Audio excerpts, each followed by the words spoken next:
Time now for news from the eNCA Money Desk. Rofhiwa Madzena joining us. Hi, Rofhiwa. So, Viceroy Research has been slapped with a massive fine for what it said about Capitec. Right, and it really brought Capitec to its knees in 2018 when it released that particular report, Sally. But yes, the Financial Sector Conduct Authority has imposed a 50 million rand fine on Viceroy Research and its partners for making false, misleading and deceptive statements about Capitec in 2018. Now, Viceroy had written a report called A Wolf in Sheep's Clothing, talking about Capitec there, and then Capitec's share price subsequently plummeted by over 23% on the back of this. Now, the regulator says that the penalty has to be paid by Viceroy and its partners within 30 days from the date of the order, which was at the end of last month. But Viceroy says it will challenge this decision. It says that it has cooperated with the FCSA's inquiries and also maintained an open dialogue. Unathi Kamlana, who is the CEO of the Financial Sector Conduct Authority, joins me now to discuss this further. Unathi, many thanks for your time this evening. Just remind us, what about the wrongdoing on their part was? What exactly is it that Viceroy did to get the fine that they were slapped with? Good evening. I think the main issue that we're communicating around the behavior of Viceroy is that they made false and misleading statements about Capitec, and even further, when they were presented with the facts around the statements that they had made, given their impact, they still refused to make corrections in terms of their assumptions. And this, of course, is at the center of the work of the FCSA in terms of maintaining market integrity. And this is why we're taking the action that we are taking, because all those that participate in our regulated market have to comply with the Financial Markets Act.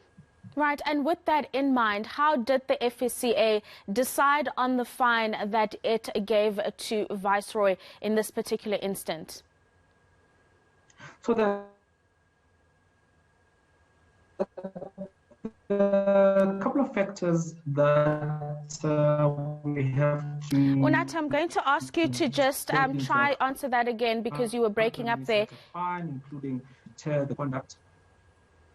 All right, I hope you can hear me now. So yes, there are a couple of factors that we have to take into account when we set a fine, including the need to deter the conduct itself and the level of cooperation. We consider also whether there were previous breaches in terms of financial sector laws and so on.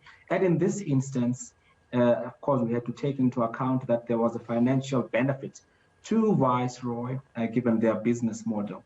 And all of those taken into account informed the 50 million rand fine that we have decided on as an administrative penalty.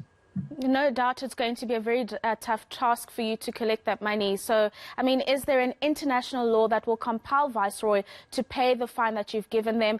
Are you engaging with US authorities at all?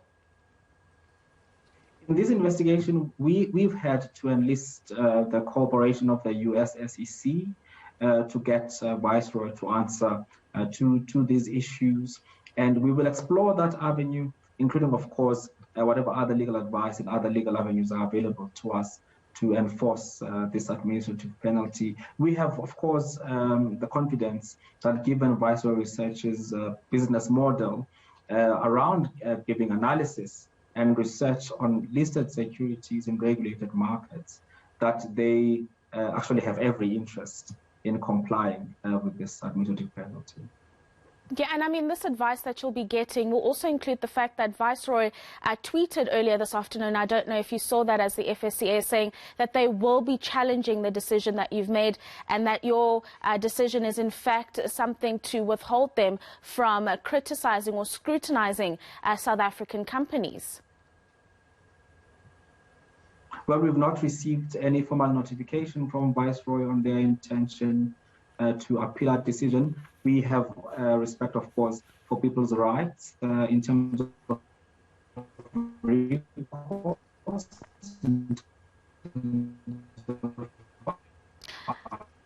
Unathi, unfortunately, your line continues to deteriorate and we can no longer go further with that conversation. But that was Unathi Kamlana, who is the CEO of the Financial Sector Conduct Authority, giving us insights into that fine that's been slapped on Viceroy Research, an international body that looks through companies listed on stock exchanges globally.